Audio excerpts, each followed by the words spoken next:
deducir dónde estaban colocadas de pie. Fíjense la dificultad tan distinta entre dar simplemente un golpe o intentar calcular, de acuerdo a cómo están caídas, su posición original. Ese era el gran debate. Y para ello no era posible cálculos humanos, aunque ensayaron cálculos en cadena de muchas mujeres que eran mucho más pacientes que los hombres, en Bletchley, intentar hacer cálculos para intentar hacerlo lo más rápido posible. Había que mecanizarlo. Así que finalmente dio como resultado una máquina que realizaba los cálculos muy aceleradamente en muy poco tiempo y daba, por tanto, posibilidad de racionar. Y esa máquina era y es el Colossus. Es decir, en los años de la Segunda Guerra Mundial, al final, 44, se crea el primer computador de válvulas. Es decir, si ahora ustedes van a Bletchley, un pequeño pueblecito a 70 kilómetros al noroeste de Londres, se encontrarán una sala muy grande en un barracón en el que, ocupando toda la habitación, 10.000 válvulas de diodos, soltando, si funcionan, muchísimo calor, teníamos el origen de lo que va a ser todo el desarrollo del mundo digital. Pues bien, eso hace 70 años. Así que en un plazo menor de la vida media de un ser actualmente, de un humano, hemos pasado de esa habitación con 10.000 válvulas a una prótesis. Por tanto, es fascinante el proceso evolutivo que se ha realizado, y no solo los fascinantes procesos evolutivos naturales, sino el tecnológico. Es decir, en 70 años, esa tecnología que se desarrolló para ganar una guerra se ha convertido en una tecnología que afecta a los humanos. Ese es el grado de capilaridad de esa tecnología, que ha llegado a todos nosotros, con las diferencias normales de un mundo con la orografía de la desigualdad, que no se expande todo a la misma velocidad, pero que ahora vemos que se está expandiendo como una mancha de aceite, como una gota de aceite sobre un secante. Llega al final. Pues eso nos sucede con este fenómeno también impresionante. Esa tecnología está a los niveles más asombrosos de miniaturización, que quiere decir que a medida que evoluciona, cuanto menor es el volumen, más son las prestaciones. Las prestaciones que tenía el Colossus nos hace sonreír, su ergonomía grotesca, y ahora nos estamos viendo con una exponencial capacidad de prestaciones, algo que llevamos todos como prótesis adherida a nosotros, en la mano, en el bolsillo, en el bolso. Y eso nos anuncia además algo que nos está diciendo todos los fenómenos evolutivos, para que estemos atentos a que esta historia no se ha terminado. No se ha terminado porque sabemos que todo lo que evoluciona, cuando encuentra bien el camino de la evolución, porque la evolución son ensayos, no tienen por qué dar seguridad que esto que estoy ahora me va a dar lo siguiente. No, son siempre encrucijadas que se van superando y por tanto también hay precipicios. Pues bien, en esa evolución natural nos dice, y también en la tecnológica, que cuando encuentra buen camino en esas encrucijadas, tienden a la miniaturización. Por ejemplo, nuestro cerebro. Y que cuando encuentran caminos que no son evolutivamente favorables, se tiende al gigantismo, es decir, a crecer el volumen sin ir en proporción creciendo las prestaciones. Pues bien, aquí está bien claro. Fíjense un caso que tenemos de hace más de un siglo y medio, la bicicleta, para que nos lo refleja estupendamente. Esto que les acabo de decir de manera abstracta y general. La bicicleta es un buen invento, hecha en un principio de madera, con un cuadro y dos ruedas y un manillar, sin pedales, que servía para bajar pendientes de la manera que producía ese placer de ir sobre dos ruedas.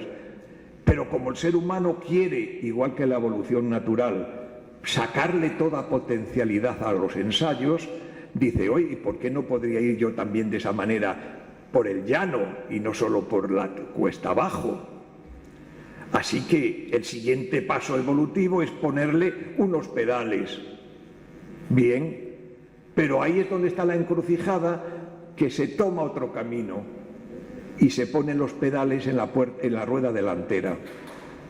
En un principio no pasa nada, puedo llanear, pero como toda evolución intenta aumentar sus potencialidades, dicen, es que además de llanear, quiero ir cada vez más deprisa. Y no queda más remedio con los pedales en la rueda delantera, que para ir más deprisa cada pedalada supone aumentar el radio de la rueda delantera. Entramos en la línea disfuncional del gigantismo, es decir, para conseguir eso tengo que aumentar más y más la rueda y no salen esas bicicletas grotescas en las que un señor, un caballero montado con el bombín, con el sombrero bombín y que necesitaba subirse a la bicicleta por una farola, por la altura tan bárbara que estaba el sillín. Una disfunción, una anomalía. Hubo que cambiar evolutivamente de la bicicleta los pedales en la rueda delantera y ponerlos mediante una tracción de cadena en la rueda trasera para que tengamos las maravillas de estas bicicletas que utilizamos actualmente. Así funciona todo. Por tanto, cuando vemos esos procesos evolutivos, tenemos que percibir que han ido por buen camino esta miniaturización y que anuncia más. ¿Vamos a estar de espaldas a esto? Bien, eso es parte de lo que vamos a ver hoy. Tercera historia pequeña que les cuento.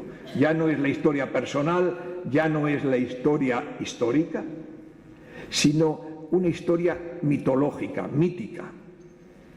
Porque también los mitos provienen no solo de la literatura clásica, sino también de los cómics. Y uno de los mitos que ha empapado la contemporaneidad, el siglo XX, ha sido el mito de Superman. Bueno, pues qué interesante es. A mí me gusta mucho pensar, por la analogía que tiene con nuestras preocupaciones, la situación con la que arranca la historia de Superman, que es la de habitante niño en el planeta Krypton. Ese planeta tiene los días contados, va a estallar, la civilización de Krypton va a desaparecer y unos padres, una generación mayor, quiere salvar la generación por venir, la de los niños. Qué interesante, porque no hacemos otra cosa los maestros que eso. Darnos cuenta que estamos en otro planeta Krypton, porque tenemos por edad los días contados. Y que todo el esfuerzo que estamos intentando hacer es salvar a otra generación de la extinción. Y con ella salvamos la civilización. De ahí la importancia que tiene el magisterio. Es una profesión de subsistencia, de supervivencia, sin la cual la sociedad desaparecería. Y no nos damos cuenta ni se dan cuenta los otros. Así nos tratan. Por tanto, es bien bella la analogía. Se procura con los medios que se tiene lanzar a otro planeta que no se conoce. ¿Conocemos nosotros el mundo que van a vivir nuestros hijos, nuestros niños? No. Y sin embargo los tenemos que lanzar al futuro. Esa es la incertidumbre también asociada siempre a un proceso educativo, que preparas y lanzas una generación a otro planeta que está hecho de tiempo, que no sabemos cómo va a ser. ¿Cómo le van a acoger a ese niño que luego llamaremos Superman en un punto perdido del cosmos, es decir, del tiempo, otra civilización, otros seres? Es la historia de Superman. Y observen también algo que nos interesa. Cuando llega y le acogen, ya lo sabemos, no quiero detenerme más en esto, Algo también muy curioso de Superman a lo largo de todas las historias que nos cuentan de él, es algo interesante. Lleva una prótesis también, una prótesis que es el vestido de Superman, que no se lo quita, que está adherido al propio Superman, que se quita el traje de ciudadano Clark Kent y aparece el traje mítico también, icónico, de Superman. ¡Qué bonito! Y fíjense también otro punto que es importante. Toda la historia personal de Superman en la Tierra es el de la dualidad. Es el de soy Clark Kent o soy Superman.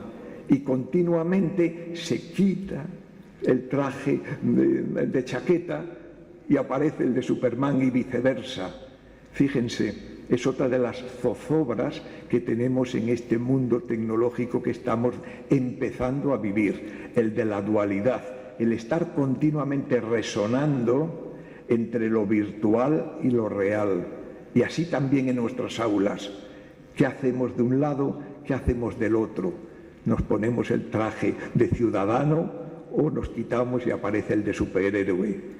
Eso es constante y muy interesante porque seguimos en esa línea de la prótesis, que creo es la forma que yo al menos quiero trasladarles en mi intervención, que estamos intentando transmitir la práctica docente, toda nuestra docencia, a una generación afectada por la tecnología. Habíamos pensado hace unos años que el desafío educativo que tenía ante la tecnología era hacerle hueco a la tecnología. Es decir, lo veíamos como un mueble que entraba en nuestro espacio tradicional, igual que en nuestra casa cuando entra un mueble buscamos la forma de desplazar lo que está para hacerle hueco. Pensábamos que ese era el problema. Y nos hemos dado cuenta al cabo de unos años que el problema no es de mobiliario, el problema no es amueblar el aula, es acoger a una generación afectada por la tecnología, que se comporta ya de manera distinta. Ese es el gran desafío que tenemos, que ahora nos desorienta. Pues bien, ante ese desafío, repasemos también con 3 historias, repasemos qué es en realidad la instrucción, el aprendizaje, la educación. Para ello fijémonos en la primera que les cuento. Se la voy a pedir a Kafka y me va a traspasar el personaje Gregorio Samsa. Gregorio Samsa, después de una mala noche, leemos en la primera página de la Metamorfosis, en la primera página sabemos que después de una mala noche abre los ojos y se encuentra con la sorpresa de que su cuerpo no le corresponde, que su cuerpo es una especie de bicho, de cucaracha, patas arriba en su cama. Claro, eso inquieta al lector en las primeras líneas, pero fíjense cómo lo resuelve en la misma primera página Kafka. Nos da la clave en esta historia, y es que abre los ojos y evidentemente su cuerpo no le corresponde, pero mirando el entorno de su habitación ve, es decir, vuelve a ver el cuadro que tenía pegado en la pared. Ve, porque él era comerciante, vendedor, unas piezas de tela colocadas sobre la mesa. Es decir, las vuelve a ver. Y entonces sucede lo siguiente. No dice, lo deducimos nosotros. Claro, él sabe que es Samsa, pero ¿cómo si tiene un cuerpo de cucaracha? Dice, no, porque vuelve a ver el mundo y lo reconoce. Es decir, si yo he visto ese cuadro antes de cerrar los ojos y ahora al abrirlo lo vuelvo a ver y lo reconozco, sigo siendo yo. Entonces Samsa reacciona de una manera que es una clave para entender qué es el aprendizaje por imitación. Los seres humanos, desde el niño en la cuna, estamos aprendiendo a base de imitar aquello en lo que confiamos, en lo que admiramos. Tiene mucho de emocional, por eso imita al padre, imita al maestro o a la maestra, imita aquello que le da confianza y le une una forma de afecto, e imita sus comportamientos. Y esa imitación quiere decir que deja en la memoria una especie de clichés que le permiten luego ir por el mundo solo, porque va a ir por el mundo y cuando la aleatoriedad del entorno le ofrezca una situación especial, va a tener que decir, ya lo he visto, y responde y reacciona. Es decir, busca en su fichero de experiencias de imitación aquello que tiene archivado y dice, pues es casi igual, ya lo he visto, e inmediatamente tiene el control de la situación. Eso es el aprendizaje por imitación, importantísimo. Y por tanto, puede haber en algún momento, cuando perturbados por la idea equivocada de que esto es automatización, y entonces que es cosa de automatizar procesos, podemos pensar una educación sin admiración, es decir, sin magisterio, sin ejemplaridad. Sería imposible, no habría educación. Si toda nuestra historia como especie consiste en que un ser extraordinariamente inmaduro, que nace en el seno de un grupo, se instala en el mundo a partir de imitar a los miembros de ese grupo, por tanto es totalmente de supervivencia, imposible. Veamos la siguiente historia en esta línea que nos va dando las claves de qué es eso del aprendizaje de la educación. Miren, otra nos la da nuestro querido Borges. ¿Saben cuál? Funes no podría haber sido maestro. No podría. Además de estar el pobre atormentado, el pobre Funes. ¿Por qué estaba atormentado y muere el pobre en un camastro sin querer ni siquiera ni poder mirar por la ventana? ¿Por qué? Porque se acordaba, si miraba por la ventana y no se mantenía en penumbra, todas las ramas y todas las hojas del árbol que estaba en el jardín. Era Funes el memorioso. Una persona que curiosamente lo que adolecía era de buena memoria, porque no olvidaba. Así que no hubiera podido ser. Fíjense por qué.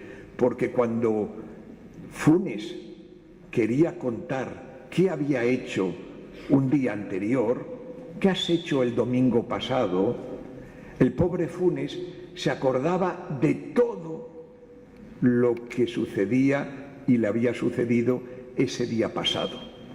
Pero el problema era que necesitaba otras 24 horas para contar todo lo que había pasado. Qué curioso, qué interesante, porque nos estamos dando cuenta también que otro proceso clave educativo es el de la transmisión, algo fabuloso sin el cual el ser humano no tendría cultura, que consiste en lo siguiente y que todos vivimos, y no solo como profesionales de la educación, que es eso que decimos hasta cualquier persona que hace incluso un plato de comida con cuidado, que es cuánto tiempo invierto para luego consumirse en unos minutos. ¿Cuánto me ha costado escribir este artículo? Horas y horas y consultas, y luego un lector lo lee en 5 minutos. Nos damos cuenta aparentemente que es una profunda descompensación el tiempo que inviertes y el tiempo que se consume lo invertido. Eso que puede ser desalentador, eso que percibimos todos los maestros de las horas que empleamos para que luego salga una buena clase, es la clave precisamente de la cultura, es decir, es cuando entonces el conocimiento se puede hacer acumulativo. O dicho de otra manera, lo que a mí me ha costado 100, a ti te va a costar 10. Por tanto, tienes 90 para aprender otras cosas de a 10. Por tanto, quieras o no, los procesos de transmisión del conocimiento permite que la siguiente generación acumule mucho más que la tuya. Eso es lo bonito. Eso es lo fascinante que nos viene desde que somos especie. Es decir, el esfuerzo de los otros se asimila con mucho menos esfuerzo en nosotros. Así que tenemos tiempo para hacer otra aportación para los que vienen. También es otro punto importante del aprendizaje. Y luego tenemos otra cosa del aprendizaje interesante. No solo la transmisión, no solo la imitación, sino hay otra cosa que en este caso no es la historia ni de Funes el Memorioso, ni la de Gregorio Samsa, de Kafka, es la historia de un anónimo. La sé porque me la han contado, pero no sé cómo se llamaba la persona a la que me voy a referir. Y era un prisionero de guerra, en nuestra guerra civil. Y entre los que estaba, el que me lo contó, ese prisionero pues soportaba por su comportamiento algunas veces la celda de aislamiento, la celda de castigo, en la que estaba en una habitación prácticamente a oscuras y sin nada. ¿Y saben cómo evitaba no volverse loco en ese aislamiento de estímulos? Que poco a poco había ido acumulando trocitos de goma de los zapatos de él y de sus compañeros, y con mucha paciencia los iba amasando hasta convertirlo en una pelota. Y entonces él se salvaba de la locura sentándose en su celda y tirando la pelota contra el muro e intentándolo recoger. Y no se volvía así loco. Fíjense qué clave también esta pequeña historia de las tragedias humanas nos da una pista. Claro, es que ese juego tan universal de botar una pelota nos está diciendo qué es lo que nos está pidiendo esta anomalía, y digo anomalía y no me equivoco, evolutiva, que es el cerebro. Es una anomalía. Es decir, es una desmesura para lo que tenemos del resto. Y toda la historia de nosotros es la tensión entre un cuerpo que no corresponde al cerebro y viceversa. El cuerpo nació para ir por la sabana. Los sentidos que tenemos, el de la vista, el del oído, el del tacto, era para sobrevivir en la sabana y no en la selva. Pero por ir erguidos empezó a crecer desmesuradamente el cerebro y no le correspondía lo que exigía el cerebro, los sentidos y las acciones sobre el entorno que le daba su anatomía. Y toda la historia nuestra está en esa tensión, y también nuestro progreso, nuestro avance. Pues bien, ese cerebro tiene las siguientes exigencias.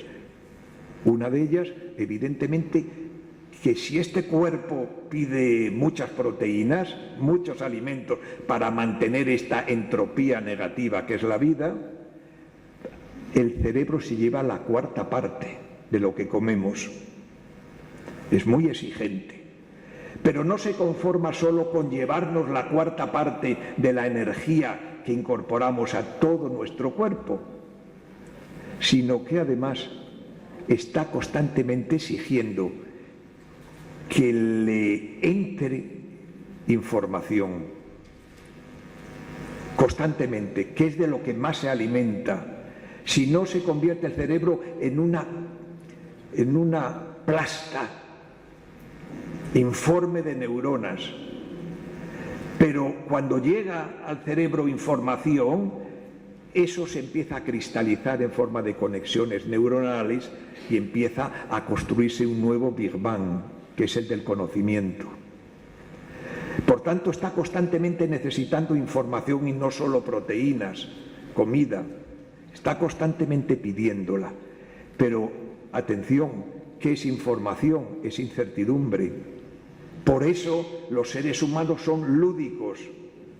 Por naturaleza, por cerebro, somos lúdicos porque necesitamos jugar continuamente, porque el juego es una forma de generar del entorno información.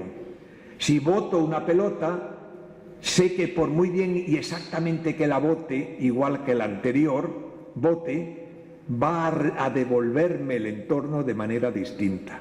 Por tanto, tengo que estar atentos porque es incierto el rebote. Puede ser lo más cierto posible y determinista mi bote, pero nunca es certero el rebote. Así que surge incertidumbre y eso es lo que nos da, por ejemplo, habilidad.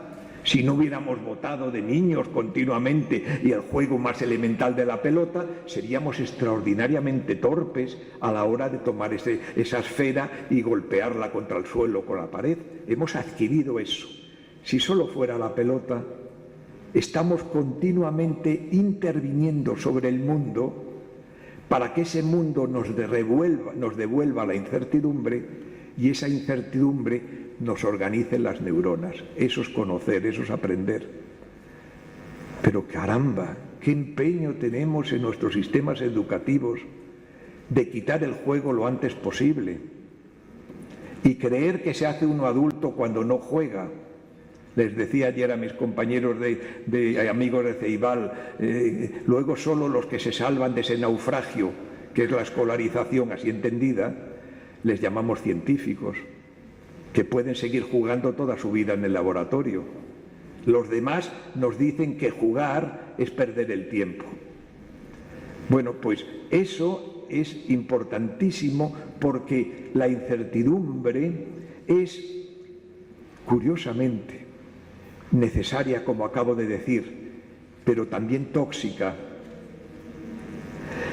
Y eso nos pasa con muchos otros productos o elementos que ingerimos, que en una determinada dosis pueden resultar hasta estimulantes, pero superada esa dosis se hacen tóxicos. La incertidumbre pasa así. Por debajo de un nivel idiotiza. No tienes un entorno de información y de entonces tu cerebro se te seca. Por encima de un determinado nivel óptimo, la incertidumbre se convierte en zozobra, es tóxica. Y constantemente cualquier humano estamos moviéndonos en una fluctuación dentro de ese umbral de la incertidumbre estimulante.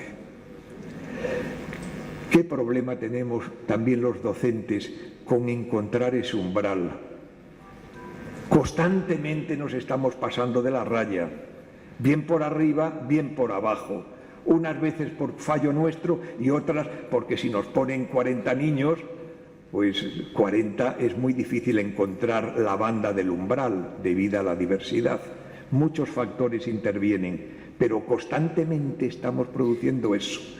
Por encima o por abajo, además de en un caso producir una situación u otra, tienen un denominador común. Se fractura la comunicación. O se aburren o se inquietan. Y eso lo sufrimos continuamente. Es un tema también muy interesante. La interacción como forma de aprendizaje. El intervenir sobre el mundo. Dejemos ya, como decía ayer a mis amigos y amigas, es decir, dejemos ya de creer lo que muchos, por la edad, algunos otros no, venimos de la idea cultural de que lo bueno no se toca. De lo que antes era un buen niño en el aula, con los brazos cruzados cuando llegaba la inspección. Es decir, esos brazos cuando están dotados evolutivamente para intervenir sobre el mundo, los reducías.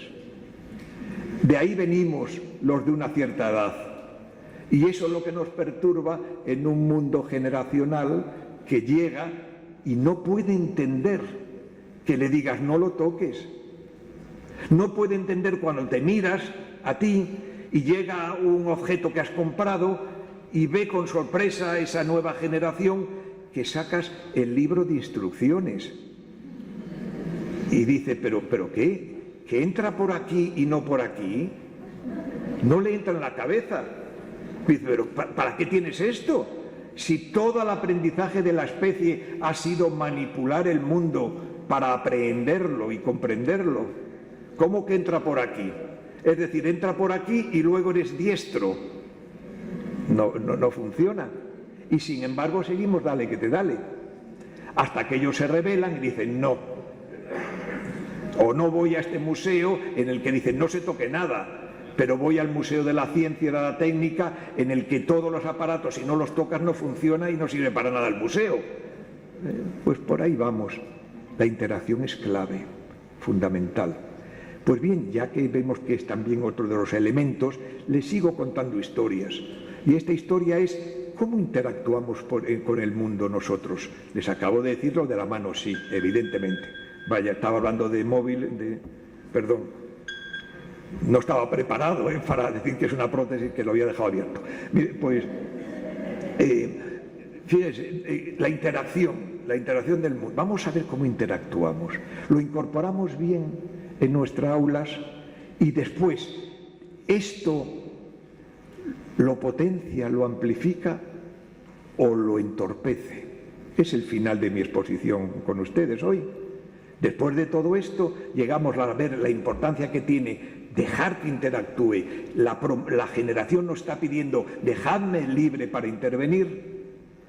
Y tienen además, por lo que hemos visto, la prótesis. Y la pregunta es, ¿esta prótesis es coercitiva o es amplificadora para la intervención en el mundo? Es lo último que vamos a ver. Y también seguimos en clave de historias. Mire, la primera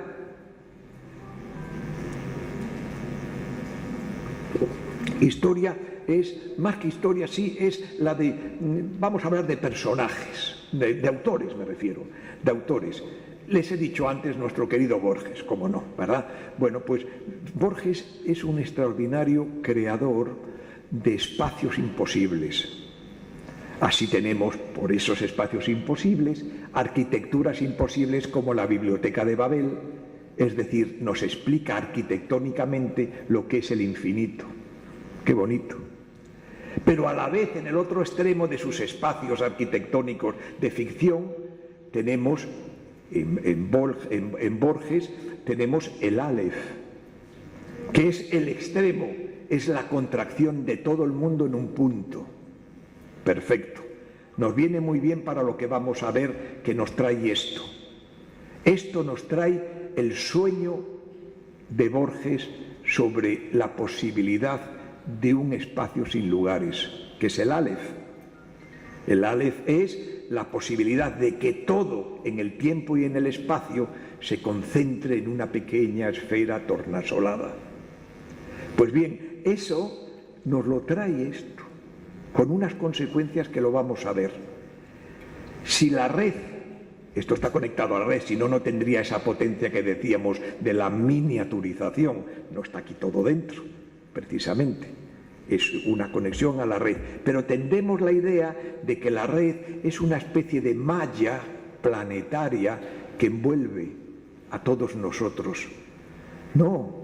Es una posibilidad, pero esa analogía nos lleva por un terreno que nos puede provocar, como vamos a ver, hasta equivocación. ¿Qué va? La red no es un fenómeno de explosión, es un fenómeno de implosión.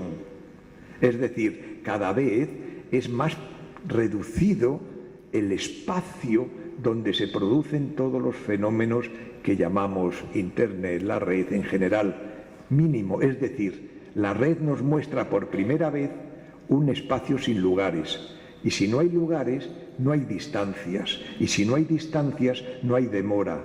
¿Se dan cuenta eso lo que supone para un ser humano que por su cuerpo no ha podido jamás desprenderse de estar en un lugar y a distancia de otro?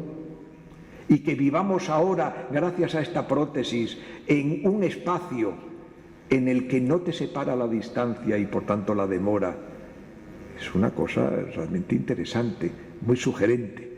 Por eso yo generalmente muchas veces a mis alumnos les pido una práctica que todos podemos hacer, no ahora porque exige un poquito de tiempo, pero podemos repasarla rápidamente, que es tomen sus móviles Tomen los móviles y pasen al papel las apps, las aplicaciones que tienen ustedes. Pásenlas. Ahora hagan ustedes el favor de convertir esa app en el objeto analógico que le corresponde. Este lector de vídeo, este aparato, este mostrador donde puedo conseguir unos tickets, y van sacando todo y lo convierten en de dónde vienen, objetos analógicos. Y finalmente les digo, y ahora colóquenlos en su lugar, es decir, denle distancia. Y es cuando se dan cuenta, en efecto, que esto es un Aleph. Es decir, que todo lo tienen a mano, que aquello que te exigía alcanzar, voy a sacar un ticket y tengo que ir a la agencia, voy a pagar el parking y tengo que ir a la columna donde tengo que realizar una maniobra para pagar la hora y media de aparcamiento, lo tienen todo en un lugar, en un espacio sin lugares, sin distancias. ¿No se dan cuenta que se ha disparado la capacidad de la mano para intervenir en el mundo? Que todo aquello que estaba con las fronteras o el obstáculo de la distancia lo tienes al alcance de la mano.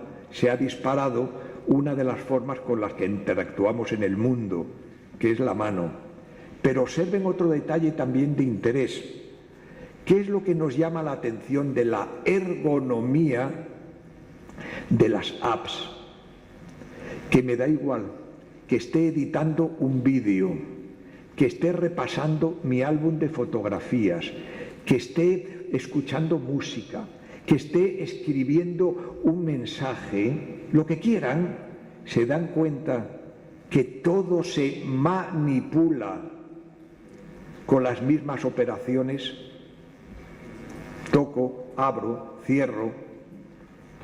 Es decir, que mirando ahora los objetos de los que vienen, cada uno de ellos te exigía unas destrezas específicas. Si yo quería, como les decía, pagar mi aparcamiento, iba a la columna del aparcamiento y siempre tenía que decir, ¿cómo se hace esto? Toco aquí, sale el ticket, cada aparato exigía, y era distinto el que me exigía si yo quería editar analógicamente un vídeo que había grabado. Eran otros aparatos completamente distintos. Y ahora, con la misma acción, intervengo sobre funciones completamente distintas. ¿Cómo vamos a dejar de aprovecharnos en nuestro sistema educativo de esta posibilidad inmensa de intervenir sobre el mundo? Cuando hay esa facilidad y esa ergonomía, hay que apuntarlo. Así que Borges nos dio esta pista. Otra pista que nos va a dar para ver cómo se interviene amplificado, se interactúa sobre el mundo, es la de un fotógrafo que todos yo estoy seguro que habrán visto porque es muy conocido, Elliott Erwitt, y que es un fotógrafo que entre sus magníficas fotografías tiene una que me va a dar pie para lo que yo quiero señalarles. Y es una fotografía que hace con motivo del entierro de John Fitzgerald Kennedy, en el que en el momento del entierro había decenas, quizá centenares de fotógrafos colocados en unas gradas enfrente a donde se realizaba la ceremonia del entierro. Por tanto, todos esos fotógrafos y todos estos reporteros gráficos estaban con sus cámaras captando el acontecimiento. ¿Por qué? De todas las instantáneas que salen de ese acto, una pasa a la historia del arte, del reporterismo. ¿Por qué una? Eso es muy interesante. Y es la de Elliott Erwitt, en la que él, fíjense, toma la mirada de manera que se ve solo a Jacqueline, a su cuñado Robert y a los dos niños, y ellos dos cruzando la mirada. Es decir, nos hace pensar que una forma también de interactuar sobre el mundo es mirándolo, que la mirada es una forma de intervenir sobre el mundo. Vemos el mundo todos, pero cuando lo miramos lo revelamos. Eso es lo fascinante, por eso hay arte, porque estás ante un mundo que vemos y llega uno, lo mira de una manera, lo ordena con la mirada de una manera que lo convierte en algo expresivo, sugerente, único, distinto. Por tanto, mirar es interactuar. Prueba de ello, fíjense cómo nos comportamos en las relaciones personales con respecto a la mirada del otro. Como interviene sobre nosotros, podemos decir que la mirada es indiscreta o que la mirada es displicente. ¿Por qué? Porque si esa mirada, por ejemplo, ya que entra en nuestro propio territorio de la intimidad, al mirar es como si se estuviera tocando. ¿Por qué estamos en un lugar y no nos gusta que esté alguien detrás si nos sentimos que nos está mirando? Porque nos da la impresión de que entra en nuestro territorio, que nos está tocando con la mirada. Eso es algo que todos sentimos. Y a la vez, si yo estoy hablando con alguien y su mirada vaga y no se fija en nosotros, dice, qué antipático, qué mal conversador, notamos que no hay forma de que circule la palabra. Por tanto, la mirada es también extraordinariamente interactiva. Para darnos cuenta cómo la mirada revela el mundo, no lo crea, lo revela, es decir, el mundo es infinito y las miradas te muestran parte de esa infinitud, es decir, casos. Pongo muchas veces otra fotografía, que es también de Erwitt, muy bonita, que consiste en una fotografía que hace él en un momento por encima de un muro que resulta que es el muro de un cementerio. Y se ve de este lado del muro, donde se encuentra el fotógrafo, una lápida en tierra con una fotografía que, acercando, aunque es pequeñita, te das cuenta que lleva el uniforme nazi, de un joven con uniforme nazi. Y por encima del muro se ve un coche de los años 50 y tantos, y dos viejecitos, un matrimonio de viejecitos, con un ramo de flores que vienen hacia lo que suponemos que es una puerta de entrada a ese recinto. Y entonces les digo a mis alumnos, cortemos, vamos a cortar la mirada, es decir, la fotografía, por encima del muro. Solo vemos al matrimonio de viejecitos y el coche. Ahora miremos por debajo y solo vemos la lápida. Se dan cuenta que sencillamente con la mirada convertida en tijeras, en este caso, hemos contado tres historias distintas. La emotiva, a pantalla completa, de unos padres que, pasados aún los años y con el peso de la edad, siguen visitando la tumba del joven muerto. Una historia bonita. Vemos por encima otra que podemos decir, pues van a visitar a sus padres o lo que sea, no sabríamos. Y por debajo casi una historia insulsa de una lápida más de los caídos en la Segunda Guerra Mundial. Bueno, pues que veamos entonces que la mirada es externamente interactiva, pero atención, en nuestra educación y en nuestra sociedad, la producción de la imagen, la producción de la mirada, que es la imagen, ha estado constreñida, hasta incluso prohibida. Hasta incluso prohibida. Es decir, en una educación basada en la escritura, la imagen era subcultura. Yo siempre cuento que esa subcultura la he vivido yo incluso en mi formación. ¿Por qué? Porque yo era un gran amante, como todo niño, de los cómics, pero el día que empezaba el curso, mi familia me lo retiraba y me lo subía a un lugar alto de un armario y decía, hasta que lleguen las vacaciones, no lees cómics. Porque concebías que un niño estudioso tenía que leer letras. Menos mal que tenía un libro del Príncipe Valiente que tenía lleno de imágenes y ahora me acuerdo de todas las imágenes, de todas. Bueno, pues eso era una forma de creer que desde una cultura escrita la imagen era subcultura, exacerbada ya al extremo cuando llegan los medios tecnológicos de la televisión y del cine y tal, hasta el extremo. Pero es más, la imagen, ¿por qué? Se apropia el poder de ella.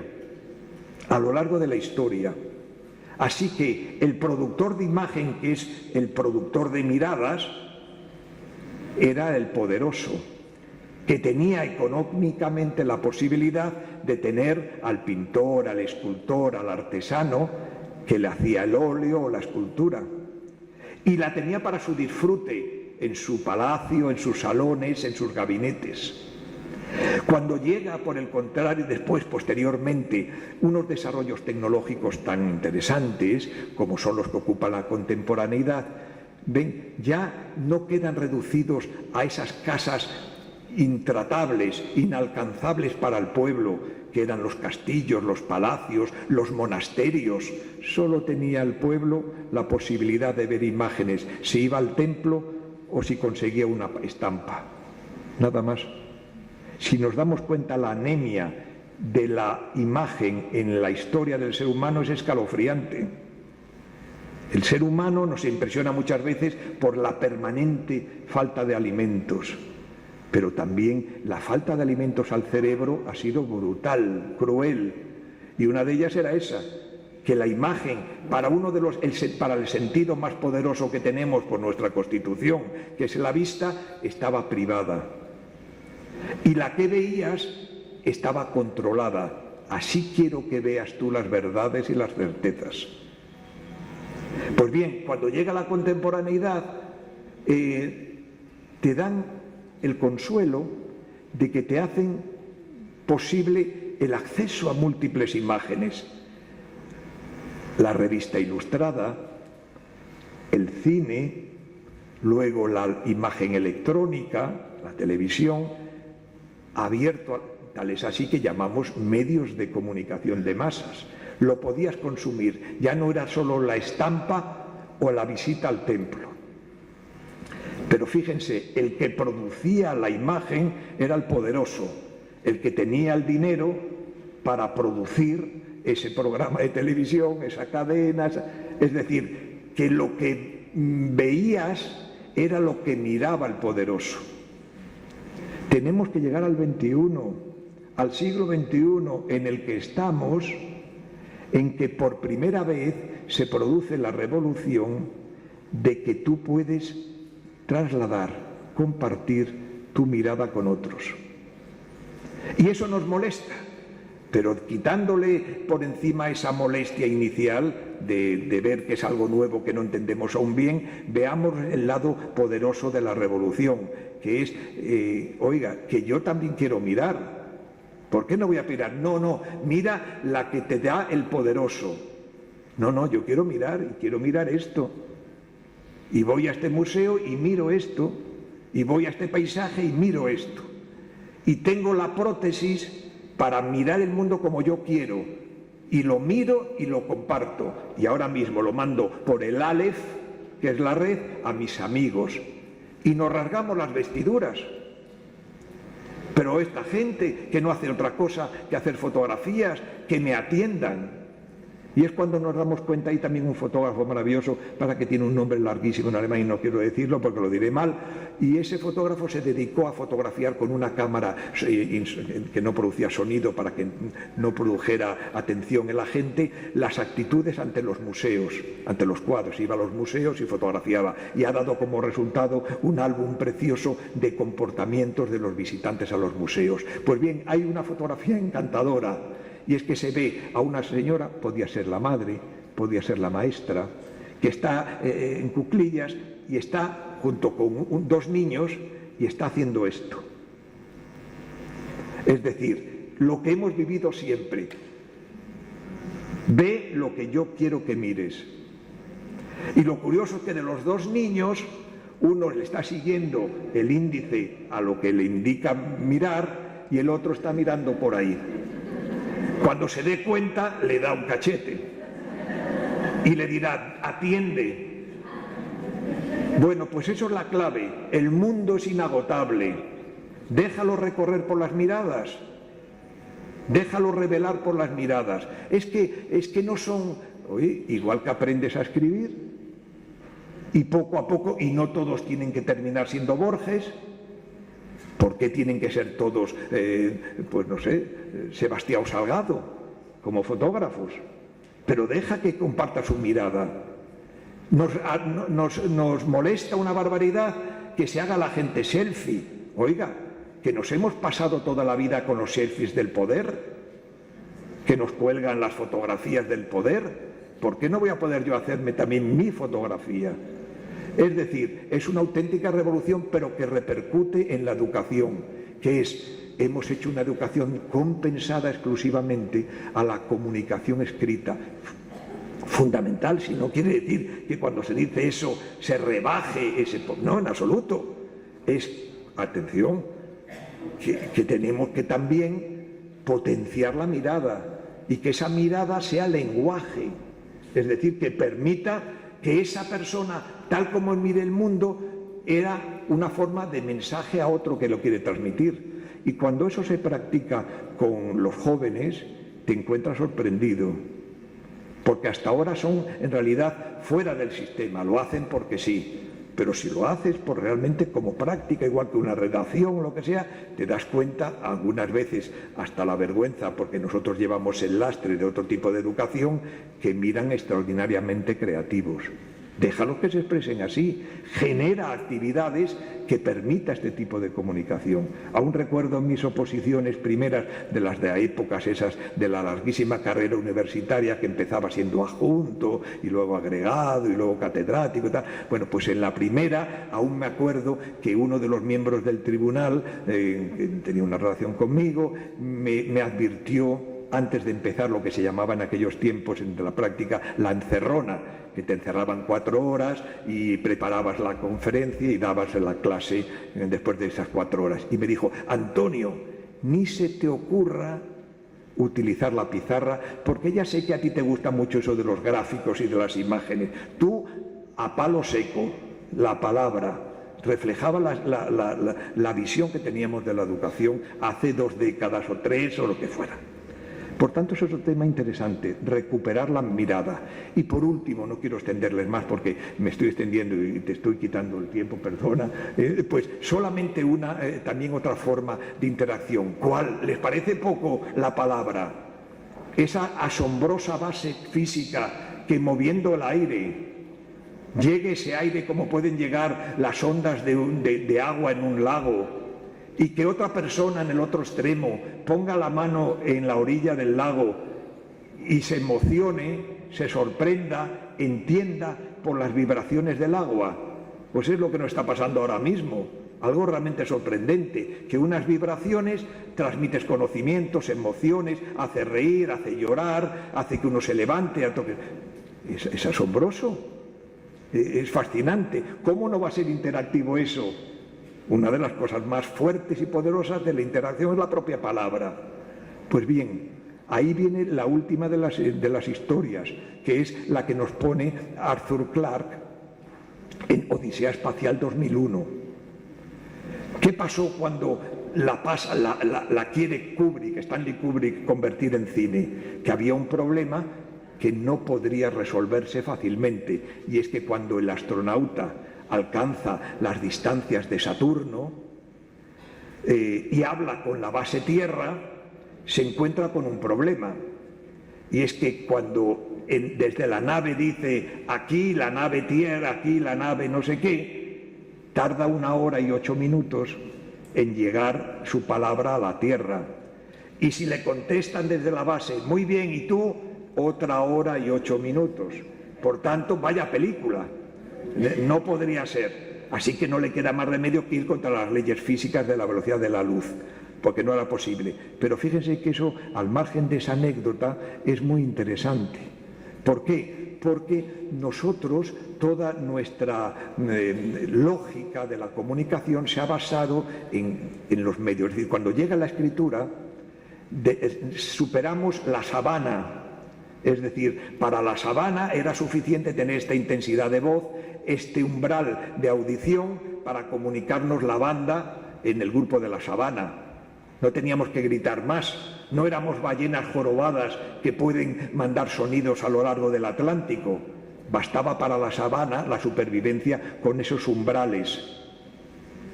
Pero cuando decimos, no me conformo, dice el cerebro anómalo con respecto a nuestros sentidos, no me conformo que mi palabra no llegue más allá de estos metros, gritando.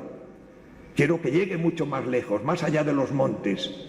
La escritura es el medio para conseguir que la palabra venza la distancia, además del tiempo, pero vamos, la distancia ahora que nos interesa. Pero ahí aparece la logística de cualquier transporte. Si yo ahora, para que me llegue a kilómetros muy lejos, necesito un medio, lo necesito empaquetar. El libro es un paquete de palabras en el que sigue la lógica de cualquier transporte, que es, ¿cuánto me cuesta mandarlo hasta allí? ¿Cuánto me cuesta? Pues tendré que compensar el esfuerzo con la cantidad de palabras que mando. No tiene sentido, por ejemplo, que una madre que tiene a su hijo en ultramar, hace años, escribiera empaquetando las palabras en un sobre, eso que ya ha desaparecido, que es el arte epistolar, la carta. No tendría sentido que esa madre le mandara, ¿qué tal, hijo?, lo envolviera y 15, 20, un mes de transporte a este punto. No tendría sentido. De manera que por eso escribía la carta por los dos lados, anverso y reverso, y hasta el último punto del extremo inferior derecho. Aprovechar al máximo, lógica del transporte. Pero si la madre actualmente tiene una prótesis como esta, tiene WhatsApp, tiene Telegram, tiene sentido decirle, hijo, te mando un globo del tamaño de una carta. El hijo, por mucho que quiera la madre, no lo lee. Pero la madre dice, estoy todo el día comunicado con mi hijo. Hijo, ¿qué tal has pasado la noche? Bien, madre. Y pasa un tiempo, ¿has comido? Es decir, nos estamos dando cuenta que esto, que el Aleph, al no tener lugares, nos devuelve a nuestra cultura la oralidad. Y con la oralidad el arte de la conversación. Y con el arte de la conversación la denuncia de que no sabemos ni conversar, es decir, ni hablar ni escuchar. Por tanto, otro reto para el sistema educativo. Hemos enseñado a leer, pero no sabemos el arte de la dialéctica. En todo caso, nos entretiene algo tan pernicioso como el malentendido debate, que no es conversación. La conversación siempre es construcción, nunca pierde el contrario.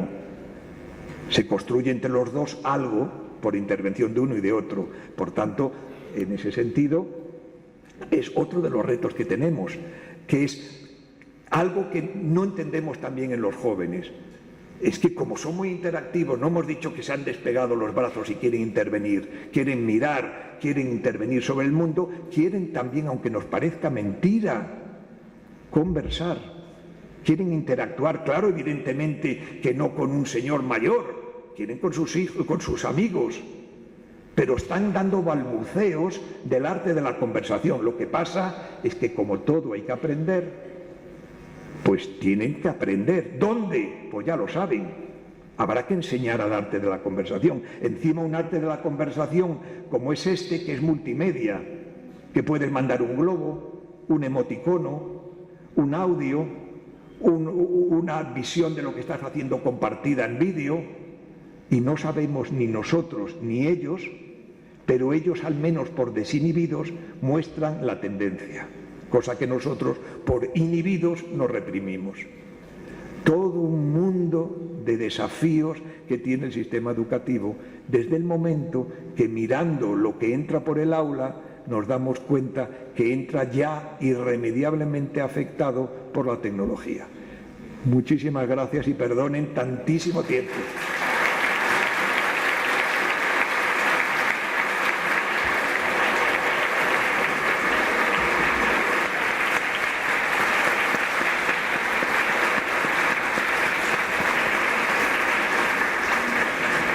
Agradecemos al señor Antonio Rodríguez de las Heras Y volvemos a repetir que quienes tengan inquietudes sobre esta conferencia pueden acercar las mismas a las maestras tutoras que están acompañándonos en la sala.